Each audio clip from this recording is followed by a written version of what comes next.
کہ election ترمیمی act 2024 صدر مملکت نے دستخط کیے ہیں، اس کو تحریک انصاف نے سپریم کورٹ آف پاکستان میں چیلنج کر دیا ہے۔ السلام علیکم، امید آپ ٹھیک ہوں گے، خیریت سے ہوں گے۔ طیب بلوچ آپ کی خدمت میں پھر سے حاضر ہے جی۔ سپریم کورٹ آف پاکستان سے بڑی ڈیولپمنٹس ہیں جو پاکستان کے پولیٹیکل منظر نامے کو جو ہے وہ بڑے واضح کر رہی ہیں۔ سب سے مین چیز تو یہ ہے کہ جیسے کہ آپ کو پتہ ہے کہ الیکشن ترمیمی ایکٹ 2024 جس پہ ابھی صدر مملکت نے دستخط کیے ہیں، اس کو تحریک انصاف نے سپریم کورٹ آف پاکستان میں چیلنج کر دیا ہے، اور سپریم کورٹ آف پاکستان میں چیلنج کرتے ہوئے تحریک انصاف کی ایک اور بریک واردات بھی اس میں آئی ہے۔ آرٹیکل 17 سے متعلق اس جو ہے وہ مدعا اختیار کیا گیا ہے۔ اب بات یہ ہے کہ فیصلہ بھی تفصیلی آیا نہیں ہے، تو تحریک انصاف کو کیسے پتہ چل گیا کہ سپریم کورٹ جو ہے وہ آرٹیکل 17 کو جو ہے وہ ڈیفائن کرنے جا رہی ہے یا اس کو انٹرپریٹ کرنے جا رہی ہے، کیونکہ جو مختصر فیصلہ تھا نا اس میں تو ایز سچ کہیں پہ کسی بھی آرٹیکل کا ذکر نہیں تھا۔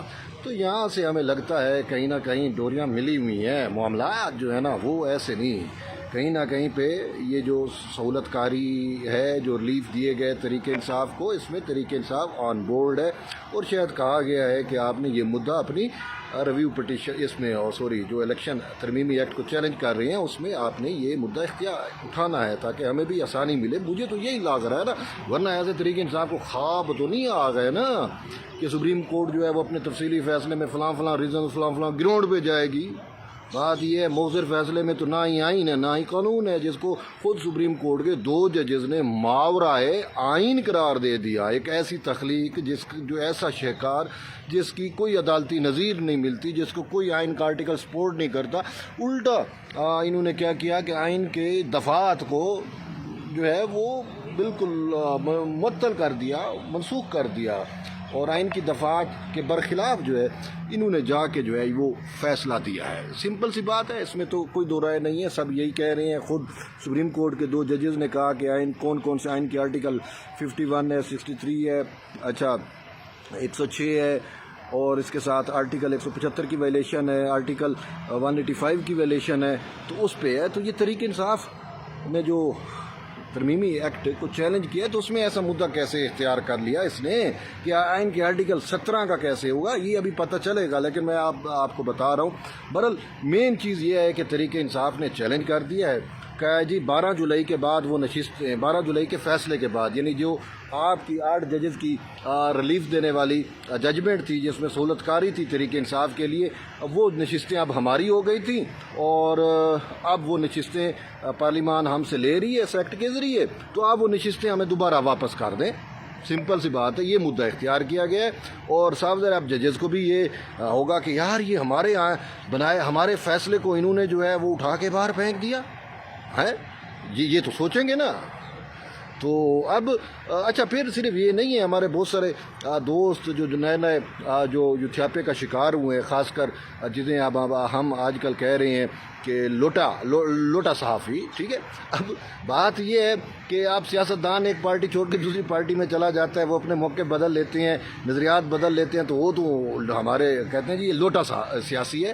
تو اب ایسے صحافی بھی تو اب ایسے ہو گئے ہیں نا، تو ان کو بھی تو ہم لوٹا صحافی یا لوٹا صحافت کی ٹرم یوز کر سکتے ہیں نا، کہ آپ اسے اتفاق کرتے ہیں تو پھر ہم حق بجانب ہوں گے کہ یہ واقعی بھی تو وہ ان کی ممکن کوشش ہے کہ سپریم کورٹ جو ہے وہ پارلیمان جو سپریم ہے اس کی سپرمیسی کو انڈر اسٹیمیٹ کر دے اور اپنا فیصلہ برقرار رکھے، اور وہ یہاں تک جا رہے ہیں کہ الیکشن کمیشن نے چونکہ فیصلے پہ امپلیمنٹ نہیں کیا، اور چیف الیکشن کمشنر سے بھی استعفیٰ لے لیا جائے، اس کے خلاف بھی جو ہے وہ سپریم کورٹ اب جو ہے وہ کارروائی کرے، یہاں تک باتیں کی جا رہی ہیں۔ دوسری طرف معاملہ یہ ہے کہ الیکشن کمیشن آف پاکستان نے سپریم کورٹ کے فیصلے پہ جزوی طور پہ امپلیمنٹ کیا ہے، جزوی طور پہ، یعنی کہ مکمل امپلیمنٹیشن الیکشن کمیشن بھی نہیں کی، ٹھیک ہے۔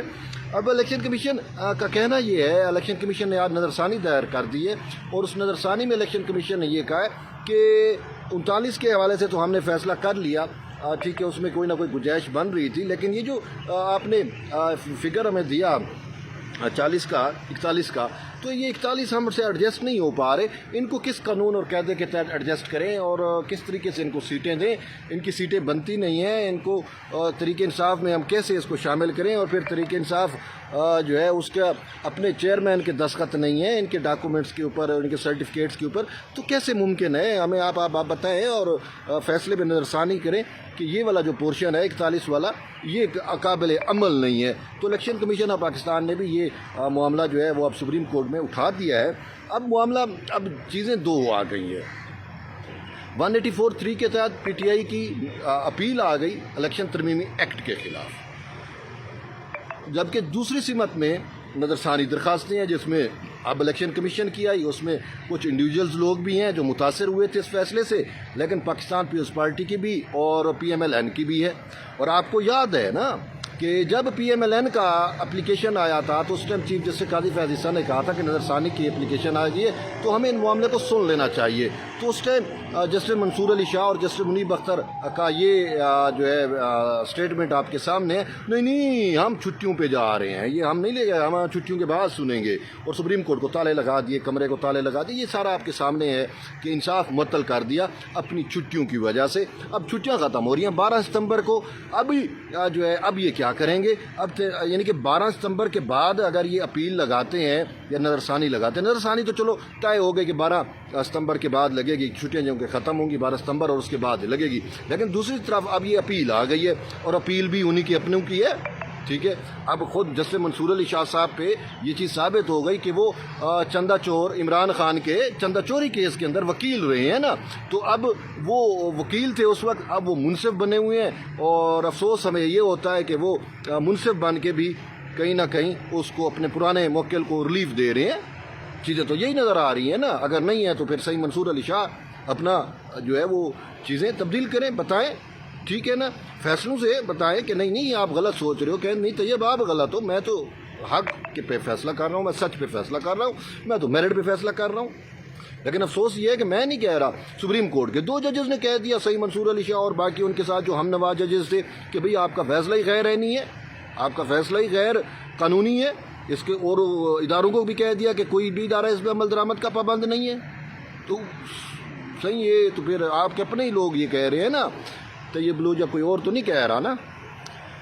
तो बहरहाल अब मामला ये है कि अपील आ गई है, अब जजेस में भी हलचल मच गई है कि अब क्या करें, ठीक है। 12 सितंबर तो बहुत, अभी तो काफ़ी दिन पड़े हैं, 12 सितंबर में महीना से ज़्यादा टाइम पड़ा है ना। 12 सितंबर को आते आते वक्त लगेगा, 12 सितंबर तक इनसे ये सीटें भी चली जाएंगी और पार्लिमान के पास 2/3 भी आ जाएगी और ये सारा कुछ होगा। तो इस वजह से अब इनकी कोशिश है कि फिलफोर कोई ना कोई जो है हम बेंच बना दें, ठीक है। अब उसके लिए कल मतलब जुमेरात को कहते हैं कि शायद हो जाए। वैसे supreme court practice and procedure committee जो बेंच बनाती है उसका शायद कल इजलास हो जाए और उसमें ये तय कर लेंगे जी हमें अपील को फौरी सुन लेते हैं। फौरी सुनते हैं तो क्या वो जजेस छुट्टियों पे आएंगे? फिर मामला ये है कि बेंच कौन सा बनेगा? आया ये कहेंगे कि नहीं जी ये जो 11-13 रुकनी बेंच था मखसूस नशिस्तों वाला, ये मामला चूँकि उससे जुड़ा हुआ है तो उसमें लगाए, या कोई नया बेंच बनाए। 5 रुकनी बेंच बनाते हैं, 13 बनाते हैं, 17 बनाते हैं, 19 रुकनी बनाती हैं, ये क्या बनता है ये तो अब इन्होंने तय करना है। लेकिन अब वो supreme court practice and procedure committee में भी बड़ा शोर लगेगा।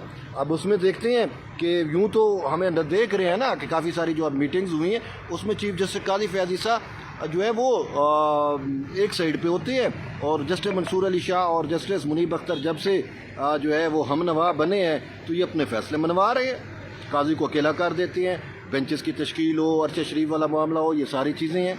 अब देखते हैं कि इस अपील पे वो क्या मनवाते हैं, क्या करते हैं, क्या मंसूर अली शाह साहब अपनी गलती का कफ़ारा अदा करते हैं या फिर उसी डगर पे ही चलते हैं, हैं? अभी चीज़ें वाज़ेह नहीं हो रही। तो बहरहाल देखते हैं, कल शायद कोई इस सवाल से अपडेट आ सकती है। और हम ये भी सुन रहे हैं कि शायद मखसूस नशिस्तों वाला तफसीली फ़ैसला की भी अभी कहीं ना कहीं ये आवाज़ आ रही है कि वो आज कल परसों 2-4 दिनों में शायद वो भी डिटेल जजमेंट आ जाए, सुन रहे हैं।